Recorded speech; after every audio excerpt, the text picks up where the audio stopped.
The being of God proved from the animal and rational life. Sermon 2 of Discourses concerning the being and natural perfections of God by John Abernethy. Romans chapter 1 verses 19 and 20, quote, "Because that which may be known of God is manifest in them, for God hath showed it unto them. For the invisible things of him from the creation of the world are clearly seen, being understood by the things that are made, even his eternal power and Godhead." End quote. The main point in debate between us and atheists is concerning the intelligence of the Supreme Being. They will not deny that something must have existed from eternity, either the world in its present form or the materials of it put into form by chance or necessity. They will acknowledge, too, that the eternal self-existent being must be called, in some sense, the cause of all things, and perhaps they may add that it has a kind of passive perception and consciousness. The ancient hylozoists ascribed life and understanding to matter, whereby it formed itself into regular systems, and some of the modern atheists pretend to acknowledge a sort of necessary perception in the deity, meaning by the deity the universal substance, as they call it, that is, the entire system of things, comprehending all particular beings as its parts. But an active intelligence, as the proper efficient cause of the world, and distinct from the world, designing and directing its formation, all atheists deny and must deny. This is what I have proposed to prove, showing, according to the Apostle's assertion in the text, from the creation of the world, that the invisible things of God are clearly seen, being understood by the things which are made. And I have, in a former discourse, insisted on the general order of the visible world, the relation and mutual dependence of its parts, such as the heavens and the earth, with the vast number and vast kinds of beings it contains, clearly demonstrating it to be one beautiful connected system, which necessarily required an active designing intelligence to its formation. But besides this general proof, distinct arguments to establish the same principle may be drawn from particular appearances in nature, which cannot possibly be explained by the fortuitous or necessary concourse of atoms, or any rude and prepared materials. And the first I shall mention is the animal life, of which we see a numberless variety, besides growing up from very small beginnings, by imperceptible degrees to a large bulk, and animated by a principle which is endued with sense and self-motion. The structure of animal bodies is curious, consisting of parts exquisitely fine, and most artificially disposed for receiving nourishment and a gradual increase. But above all, the faculties of perception and spontaneous motion are never to be accounted for without the interposal of an intelligent cause. Some mechanic philosophers, even who profess to believe a deity, have made too near approaches to atheism, at least too much served its cause, by pretending to explain all the phenomena of the world without any divine interposition. But they appear to be very bungling world-makers, and their hypotheses not only defective, failing in a tolerably fair solution of many very important and very common appearances, but some of their essential principles have been demonstrated to be false. Especially in the point before us, their schemes are most remarkably defeated, for they have never been able to give, I do not say a certain and satisfying, but even a plausible account of the animal constitution in any state of its existence, or any step of its progress, from its commencement to its perfection, especially not of the sentient and self-moving powers. The formation of the fetus is, as the Scripture justly calls it, a work, quote, curious and wonderful, end quote, according to a divine model, quote, its members were all writ in the volume of God's book, end quote. That is, the composition of all its parts exactly answers to his designing idea. Not to insist on the modern discoveries, whereby it seems probable that the nutrition of an animal, in the dark recess appointed for its first abode, and where its existence has been generally thought to commence, is no more than extending and enlarging upon the slender, pre-existent vital stamen, which leads us still more clearly to the acknowledgement of a mighty creating hand, the wise author of nature. Not to insist on this, it is evident to an attentive mind that no general impulse or motion impressed upon matter, according to mechanical laws, can give us the least tolerable pretense for imagining that, in the first stage of its being, an animal could have been produced without a special intelligent direction. The notions of the Epicurean atheists concerning the origin of animals, and man in particular, are so ridiculously absurd that it is scarce decent enough to repeat them. They profess to imagine that as numberless atoms, after moving fortuitously through a successive infinite duration, in an infinite void at last, by various unguided rencounters, accidentally jumbled themselves into this terraqueous globe, and these beautiful celestial spheres. So the earth, having been long barren, yet still retaining the motive quality of its parts, nobody knows from whence derived, and therefore labouring with a strong actual intestine motion, in process of time brought forth monstrous unshaped births, which had some little likeness to living things of the several kinds, and it may be some low beginnings of life which could not long subsist for want of proper vehicles. At length, after many imperfect essays, growing more skilful in the plastic art, strange how that should come to pass, she produced finished complete animals. If one should ask how it happened in all ages of the world, of which we have any historical monuments, there are not the least footsteps of such generation. No man ever saw, or pretends to have seen, animals of any kind, perfect or imperfect, issue from the teeming womb of Mother Earth. What can the reason be, according to this philosopher?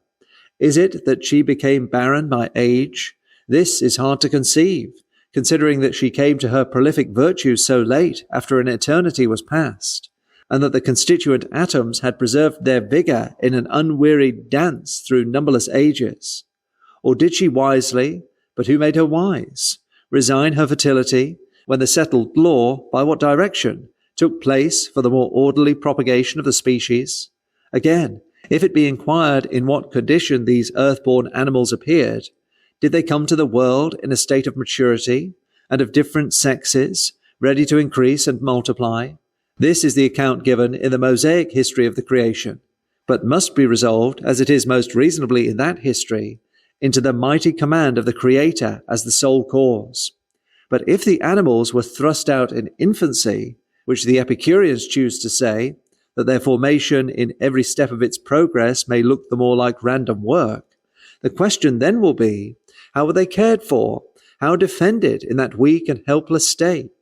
Here the most precarious suppositions are heaped up very unphilosophically, as several hypotheses to solve every particular difficulty, too plainly showing that philosophers of this sort will admit of anything, be it ever so absurd, rather than a deity, and, having resolved in their hearts that they will not see God, they indulge their imaginations in the most unbounded liberty of forming pretenses, whereby they may harden themselves in unbelief.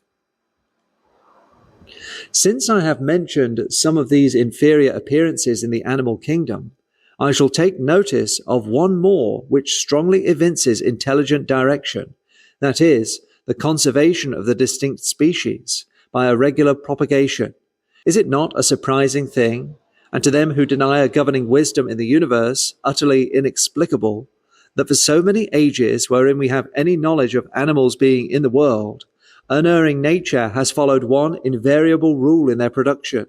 The several kinds remain as distinct as ever they were. They have never run into confusion, nor mixed with each other.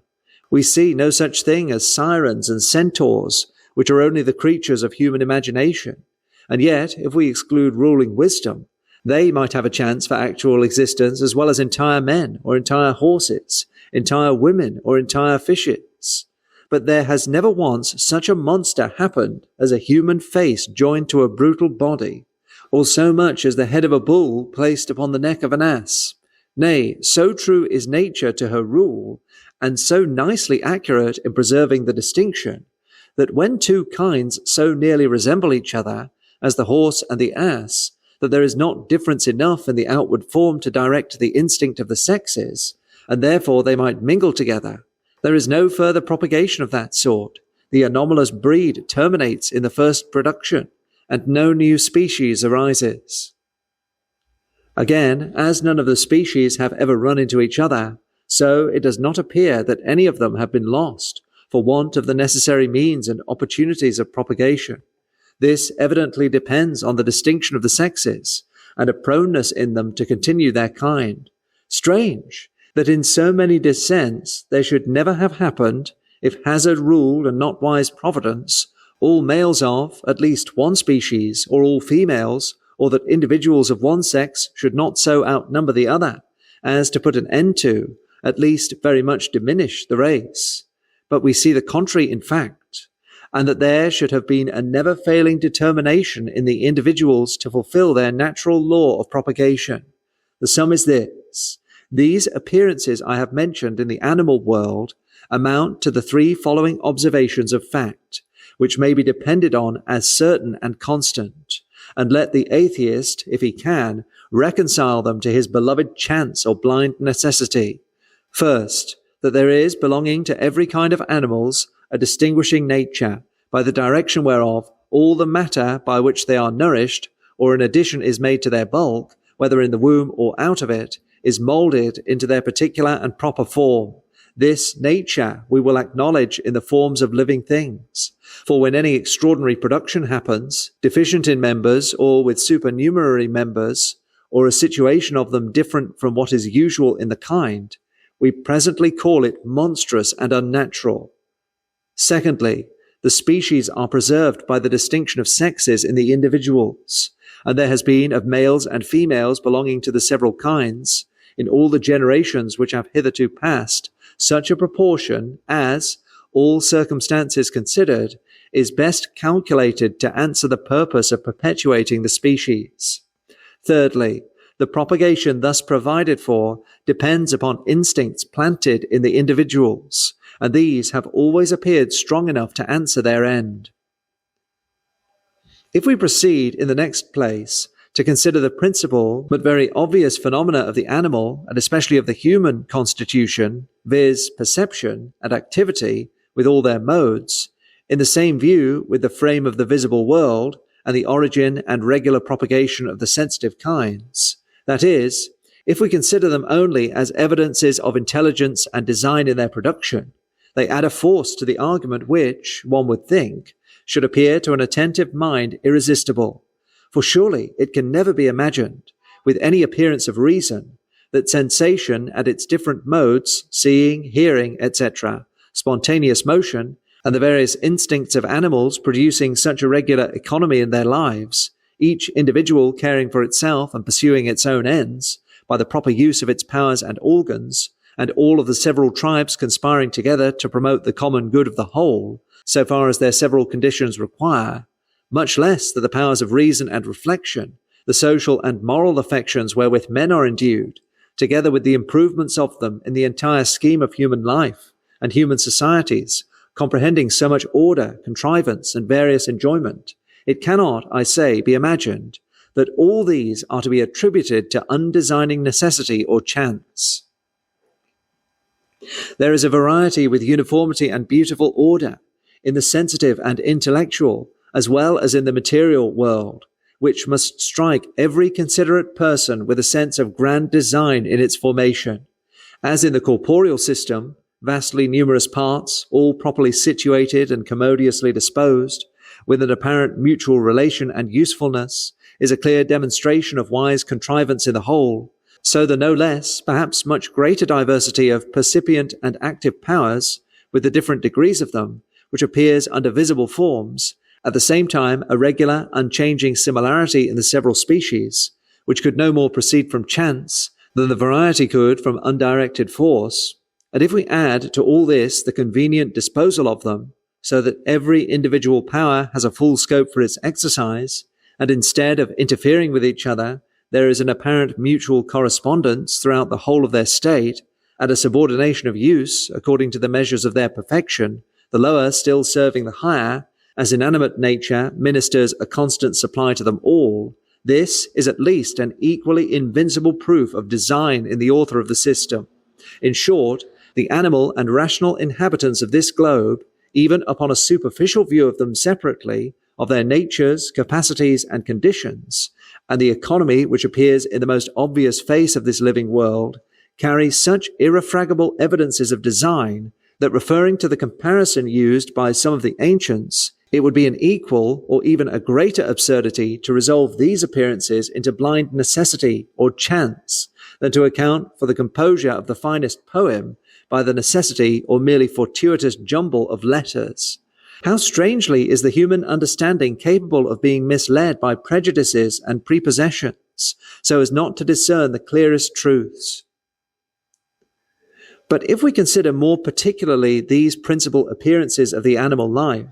especially the limited rational faculties of man, the argument will be yet more convincing to prove unoriginated intelligence and activity in the universe. I observed before that by attending to ourselves and to the report of our senses concerning external objects, we have the essentially different ideas of percipient and unpercipient beings, of cause and effect, of active and passive powers, or of voluntary agency and necessity, as distinguished from it. And now I add that we cannot avoid observing in ourselves different kinds of perception, namely sense and understanding. By the former, we have only the ideas of what are called primary sensible qualities, as extension, solidity, divisibility, and figure, and other ideas such as heat, coldness, colors, sharpness, sweetness, and the like, which our reason tells us are not in the objects themselves, but perceptions or phantasms raised in our minds by the various texture,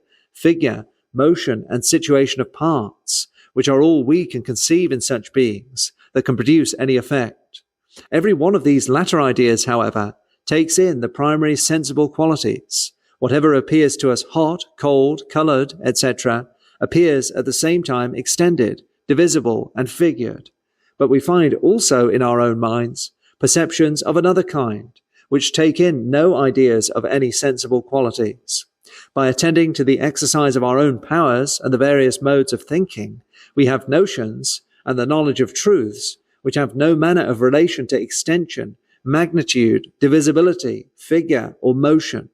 But the other and lower, even the sentient principle, opens to us a scene in nature different from the curious and beautiful fabric of the heavens, the earth, and all other inanimate effects, for they require nothing besides unactive and unintelligent matter for the subject of them,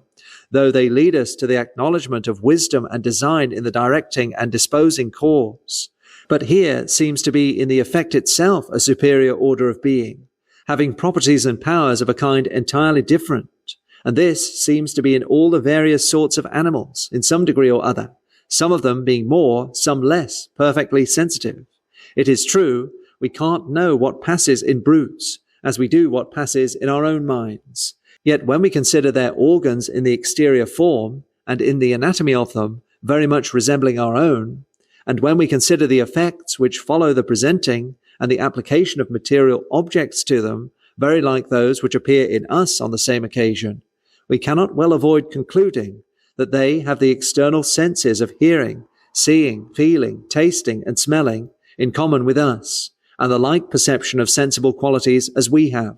Some philosophers have represented them as mere machines, and the whole economy of their senses and operations, as if it were no more than a curious piece of clockwork, formed with exquisite art. But this notion is deservedly exploded, for indeed the obvious appearances can never be accounted for by any mechanical hypothesis. But let us consider the sensitive powers as we find them in ourselves, and though they are the lower part of our nature, far less excellent than some other faculties of the human mind, yet they seem to be of quite another kind and original, and of a higher nature than the gross corporeal part, or any of its organs, indeed higher than any natural incognitive and unactive being is capable of, at least without the interposition of a superior designing agent. If now we found a being, nay, a multitude of beings in the world, essentially distinguished from others by the peculiar powers of perception, exercised in a variety of modes, this must overthrow all the atheistical hypotheses, for their necessary mechanical causes in an infinite series, and atoms by a fortuitous motion compounding and diversifying themselves into various forms, are wholly insufficient to produce such effects. But this particular appearance leads us directly to acknowledge something resembling it, rather superior to it, that is, understanding in the author. For can anyone imagine that a blind, undesigning cause could have produced perception, distinguished into so many kinds, as of colours, sounds, pain, pleasure, etc., all united in one undivided principle? This perceptive faculty is a low image of intelligence, which is very reasonably attributed to a free intending agent, who may, himself possessed of perfect power and wisdom, communicate various degrees of those perfections to his works as he sees fit, but can never, with any pretense of reason, be accounted for by chance or necessity, or by any unperceiving cause, especially considering it as an abiding principle, uniformly subservient to certain ends, subsisting in a regular diversity of outward forms, and in a great variety of degrees. This will be still more evident if we consider, in conjunction with sense, that other principal appearance of the animal life, spontaneous motion. We know that inanimate things at rest necessarily continue so till they are moved by a force superior to their own power of resistance. But animal bodies, either the whole or particular members of them, change their posture, begin to move or continue in motion by an inward activity and voluntary self-determination. This, one would think, should be a very surprising phenomenon to the atheist, who denies the existence of an original active cause. But how does he get rid of the difficulty? Why, he roundly denies any such thing as self-motion, and alleges that all which looks like it in animal action is the mere effect of the inward agitation of the machine, raised by the impulse of external objects on the organs of sense. But to this account the fact does not at all agree, as everyone may be easily satisfied by his own observation. Though it is true that in our sensations we are passive, and they necessarily arise, according to an established law, by the impression which certain objects make upon us, we cannot avoid the perception of pleasure and pain upon some occasions, nor the hearing of sounds and seeing of colours, when the organs are duly disposed, and these sensations are necessarily attended with some motions in the animal system. Yet, for the actions which are called voluntary, we know that as they are never properly caused, they are often not so much as occasioned by the impulse of external objects. Is not every man conscious to himself that he moves his hands, his feet, and other parts of his body by the sole command of his will, frequently when there is no impulse at all from without exciting him to it, and that the proper agent in such cases is the same conscious self which is intimately present in all parts of the body, perceiving the impressions which are made upon it by its organs of sense? We cannot indeed explain the nature and manner of this operation, nor would the exactest knowledge we can attain of the animal economy enable us to understand it. For though a learned anatomist may describe the muscles and show their convenient situation, fitting them by their contractions to move the several members, yet how the act of the soul contracts those muscles, how it directs the course of the animal spirits, or influences whatever are the nearest and most immediate instruments of the animal motion, this he is as ignorant of as the most unskilful rustic. But this they equally know, and all mankind know it by an inward consciousness, which is the surest evidence that the motion takes its rise from, being constantly and uniformly produced by, a self-determining power within.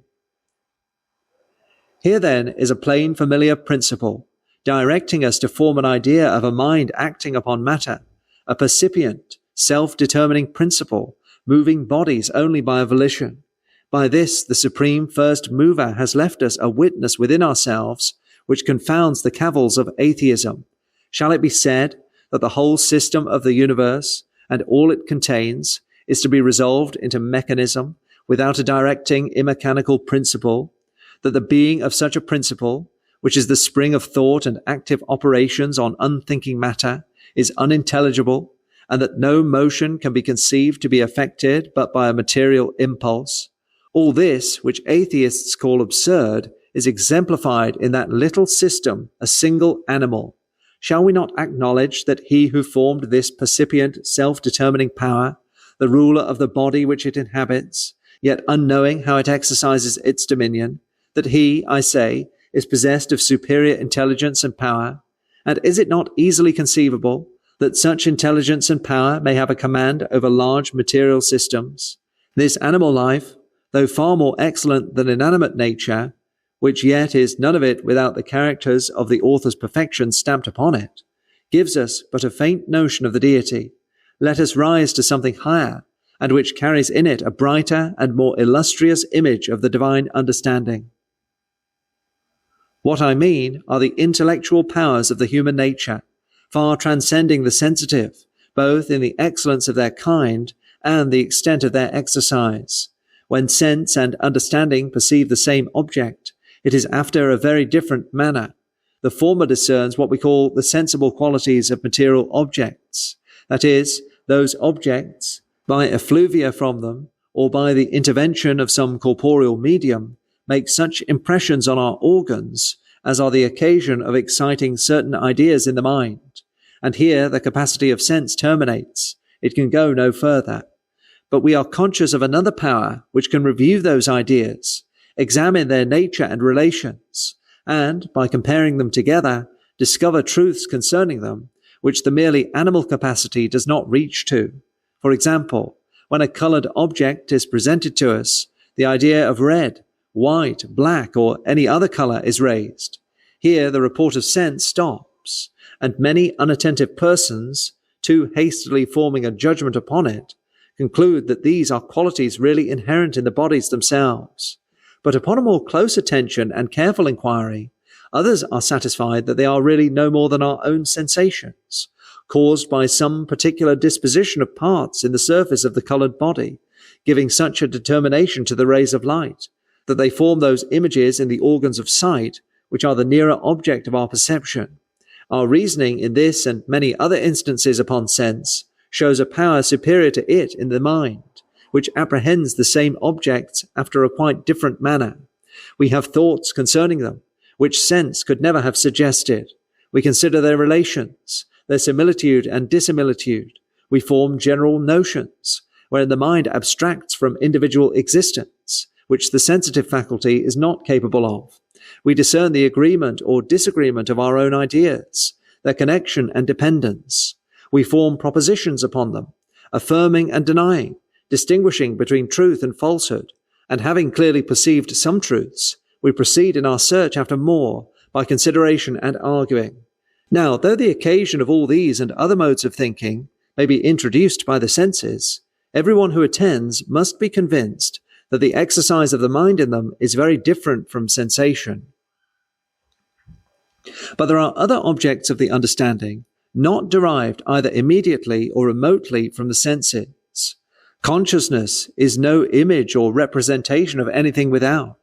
That clear, intuitive knowledge we have of our being and our own powers, with all their various exercises and acts, such as perceptions of every kind, sensations, reflections, remembrance, judgment, reasoning, self-determinations, affections, desire, fear, hope, sorrow, joy, all these are accompanied with a consciousness in the mind, which does not, nor possibly can, proceed from any external object. For an external object can only imprint something of itself, nothing at all of the inward, active, discerning self. Besides, the sensation we are now considering, as different from and inferior to understanding, still takes in the qualities of passive matter, extension, divisibility, figure, etc. But there are other ideas in the mind as real and distinct, which do not represent extended, figured, divisible substance, nor have the least relation to any of its properties or modifications, such as the ideas of virtue, of honesty, benevolence, gratitude, justice, compassion, which have no manner of affinity with sensible qualities, yet are of great importance to the purposes of our being, the objects of strong affection, and a consciousness of them yields the most solid and substantial pleasure to the soul. We reason upon them as clearly, perceive truths concerning them, and draw consequences, in which the mind rests as much satisfied of their evidence as in its knowledge of the figures, gravity, and other affections of matter. And thus it plainly appears that there are in the human soul intellectual powers, superior to and different from the sensitive, both in respect of the objects about which they are conversant, and the nature and manner of their exercise, when the objects are the same. If it be so, we have a more clear discovery than the animal powers can give us of self-original intelligence in the universe. For either the understandings we find ourselves possessed of must be eternal and unoriginated, which no mortal ever imagined, or they must be originally derived from an intelligent author to whom these characters belong. The reasoning of Socrates on this subject seems to be very strong and convincing, as it is related by Xenophon. As he had endeavored to prove the wisdom of the deity by the beautiful order of the material world, and particularly the frame of the human body, he argues to this purpose, that as every man is conscious of a mind, an intelligent principle within him, he is thereby led to acknowledge understanding in the world without him. For, as in the composition of our bodies, there is derived to us a part, and but a very small part, of the solid, the liquid, and other ingredients in the mighty mass of surrounding matter, it would be very strange if reason, which is our highest excellence, should come to us by some lucky chance from nothing, or no intelligent cause, and that there should be no such thing originally in the universe, or the whole of being, when yet we see the plain marks of it in the orderly disposition of all things. The Stoics used just the same reasoning, and added that as in the human constitution, so in the entire system of things, the whole is more excellent than a particular part, that it would be extreme vanity in mankind to fancy themselves the head of the universe, being indeed but a very small part of it, and that which comprehends and presides over all must have in itself all absolute perfection, from which every real perfection scattered through the world is derived. It was a received maxim among the ancients, but very differently understood, that nothing can come from nothing. Not to enter into the consideration of the use which atheists made of it against the creation of matter, which our present argument does not require, the maxim in this sense is most certainly true, that nothing can be produced without a sufficient cause in order of nature before it, and that no real perfection can be in the effect, which is not in the cause, either actually or virtually. For if it were, that perfection would be produced without a cause, or by nothing, which is a direct contradiction. Now, applying this to the point before us, the question is, how came intelligence into the world, if not from an intelligent cause? The atheist may, if he pleases, ridicule what we call perfection, for indeed his principles need to level all things, and destroy the beautiful subordination which there is in nature. But it is surprising that anyone possessed of rational powers should think so meanly of them. Is there no excellence in conscious thinking, with all its various modes, in reasoning, in the discernment of truth, and an intellectual progress in discovering it, in the exercise of liberty by a rational self-determination, and of our best affections, with the various enjoyment they afford? Is there, I say, no excellence in all this above the qualities of passive, unintelligent beings? But though I think the human mind can scarcely help acknowledging a superior excellence in the intellectual and moral capacity, far surpassing the powers of incogitative and merely passive being, which therefore must owe itself to a superior intelligent cause, yet, waiving this consideration, 'tis impossible to doubt of the thing itself, that there actually is what we call understanding in man. Let us see, then, if the rise of it can be accounted for without a prior intelligence as its cause, supposing, though ever so absurdly, all the appearances of corporeal nature not to require, to their being and their order, the direction of any designing agent, but that their magnitude, figure, and all other qualities proceed from unguided moving force, or the fortuitous jumble of their compounding parts. The question is, if intelligence with all its modes is thus also to be explained, and if it has been struck out in the same necessary or casual manner, and any attentive person will be convinced that this solution is altogether insufficient, and indeed extremely unreasonable, for all the visible phenomena of inanimate nature, whatever diversity there may be in their external appearance, carry the marks of their internal constitution, having still inseparably belonging to them the essential properties and primary qualities of that whereof they are compounded, such as solidity, divisibility, figure, its capacity of motion and rest, to which it is in its own nature indifferent, not capable of itself to change its state from either to the other, but always yielding to force. Intelligence can never be the result of these, any or all of them, or any composition or change of them. For let magnitude, figure, and motion be ever so much altered, compounded, or divided, they can really produce nothing but magnitude, figure, and motion. But perception and consciousness have no relation to these. Our ideas of them are as distinct as any can possibly be. What resemblance has consciousness to motion or figure? Or, by an attentive consideration, must not everyone perceive that reasoning and volition have not the least affinity with magnitude or divisibility? And if, by the most apparent distinction of our own ideas, we may not conclude a real difference of things, there is an end of all certainty, and our knowledge is reduced to utter confusion. The secondary qualities of passive, unintelligent being, such as colors, sounds, tastes, resulting from the various texture, disposition, and motion of its parts, and our adversaries may suppose that all perceptions arise in the same manner as they do, these secondary qualities, I say, are really no more than our own sensations, not the modes of external objects, but of thought, requiring themselves a peculiar principle for the subject of them, and therefore a superior power to produce them. Consequently, instead of being an argument to show that understanding might possibly take its rise from unthinking matter and its modifications, they really serve the quite contrary purpose. If ever there had been nothing in the world but passive matter and motion, however compounded and diversified, not only there never could have been any such thing as consciousness, but indeed there never could have been so much as color, sound, and taste, since these are only modes of perception, and therefore peculiar to beings endued with a perceptive power,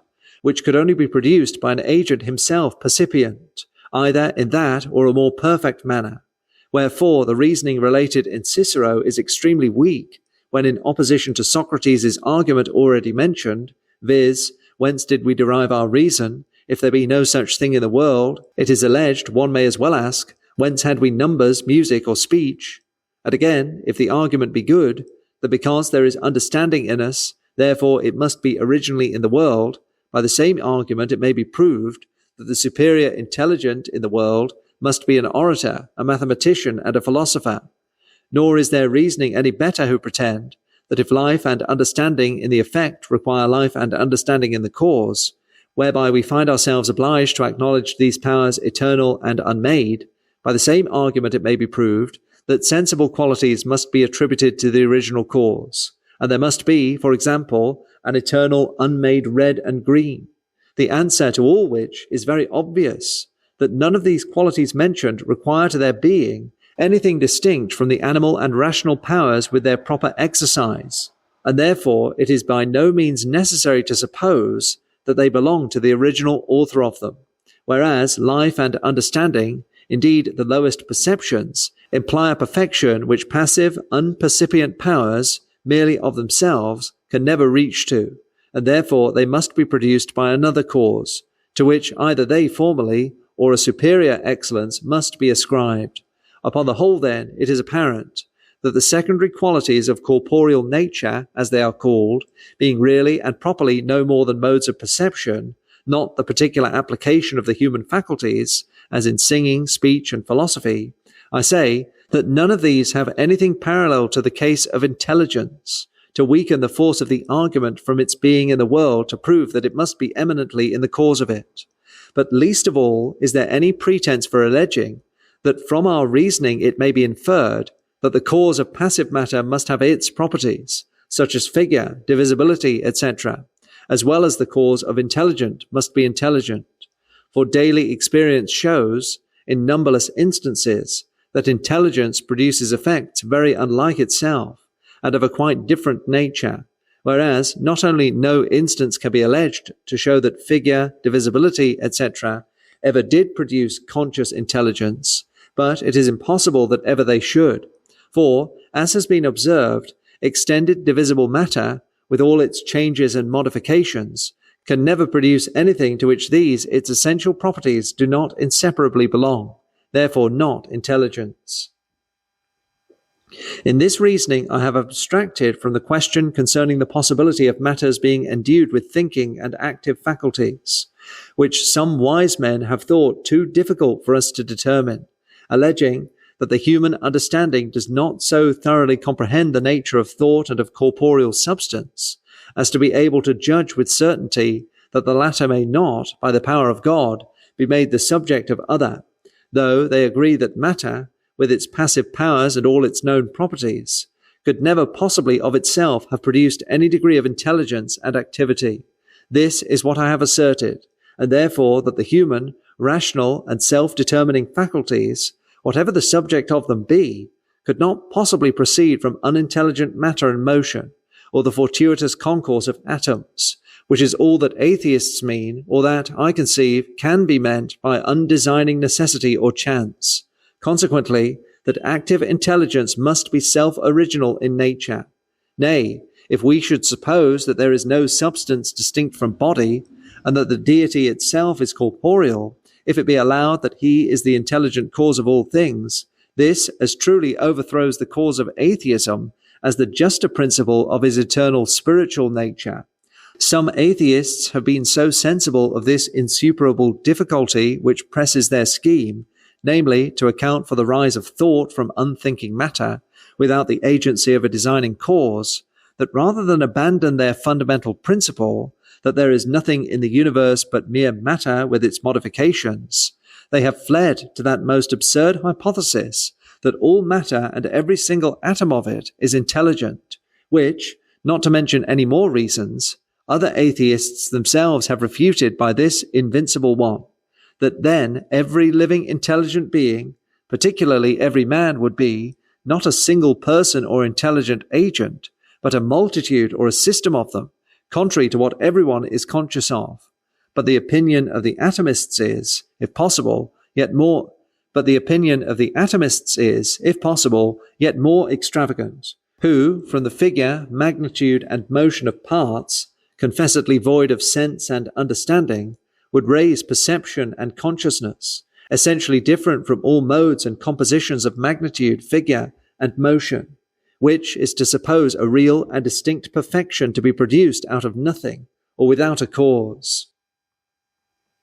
It may be objected against all this, that if, from the order and harmony of the visible world, and from a multitude of sensitive and rational beings, we justly infer a designing cause, supposing this to be true, and that order and harmony, intelligence and activity are in the divine mind, what is the reason of this? And may we not prove by the same argument that it must be attributed to a prior cause? I answer, our argument is not that of everything which has being, or which is wise and good, there must be a cause, but that, as in all other cases, by various marks of contrivance in any work, the human mind is naturally led to acknowledge an intending author, so in this case, by the clear evidences of design in a numberless variety of instances, even all parts of the known universe, the inanimate, the sensitive, and the rational, we find ourselves obliged to recognize an understanding and designing cause. And here we may rest. If there be an intelligent author of universal nature and of all the appearances we can discern in the whole world, of their mutual relations, connections, and dependencies, he is the God for whom we inquire. A search after unseen causes of unseen causes to infinity can discover nothing but perplexity and confusion of thought. The intelligent fountain of all the wisdom, all the good and the order which actually is in the universe, will appear to every impartial mind worthy of our highest veneration and esteem, and justly entitled to our love and confidence. But with respect to a first cause, it is acknowledged by atheists, as well as by us, that something must have been from eternity, self-existent and independent. Accordingly, they say that the material world formed as it is, or matter and motion, or bare matter, is that necessarily existing thing. I shall not now enter into the consideration of this point, but I hope, in its proper place, to show that designing active mind has of all things the best pretensions, nay, that it alone has any just pretensions to the characters of necessarily existent, self-original and independent.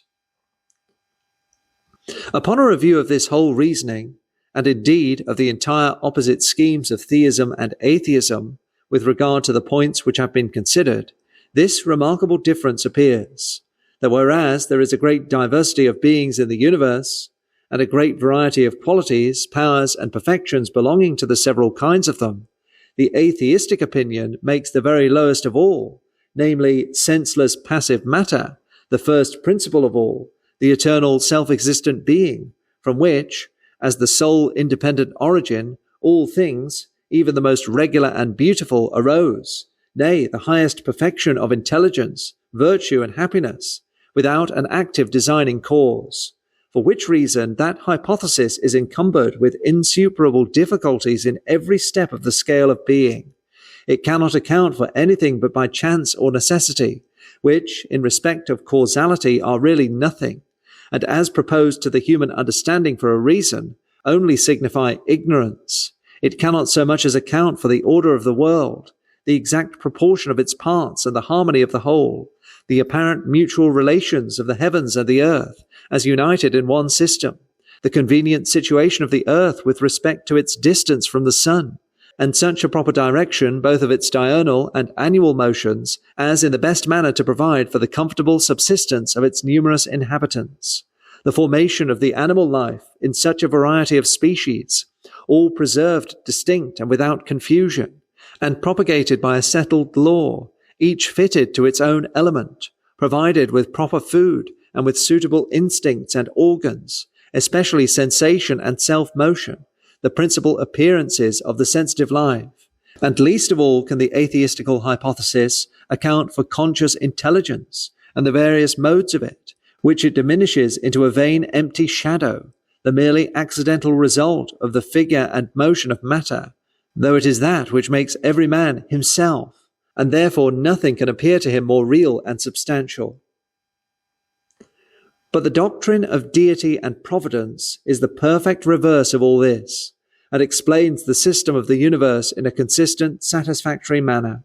It represents intelligence as the first of things, the origin and cause of all derived beings, and by the help of its direction, sets all things in a fair and amiable light, an eternal, self-existent mind, immutably possessed of all absolute perfections, formed the plan of the world, and wisely furnished it, according to its own most perfect model. It was to be expected that the work of such an architect should bear the signature of his hand, that is, his counsel and power in its magnificence, variety, proportion, and beautiful harmony, and so it does. The low, dark outworks of this stately building, that is, the whole mass of extended passive bulk, in itself so mean and contemptible, is formed into various beauty by the energy of spirit which inhabits it. From this there is a gradual ascent towards the utmost height of excellence, and every rising step in the scale carries in it a growing display of original perfection. Vegetation itself is a vast improvement upon dead matter, showing the superior plastic virtue of spirit, but animal sensation and spontaneity, however low in comparison, are strong images of understanding and activity. Human intelligence, with its various powers, exercises, and enjoyments, is the highest in our world, and leads us directly to the great original it was formed by, the uncreated mind. Between these two there is a mighty chasm, and we may well imagine many intermediate orders of celestial spirits superior to us, though the highest of them at an immense distance from unoriginated excellence. Let any candid, attentive person set these schemes against each other in his calm, deliberate thoughts, and embrace that which appears the most rational. I do not doubt, but you will be convinced the latter is the very truth, in which your minds may rest with entire satisfaction. Let us therefore join in adoring the glorious fountain of light and life, and with all the wise inhabitants of heaven and earth, acknowledge him, quote, worthy to receive glory and honor and power, who has created all things, and for his pleasure they are and were created. End quote. Amen.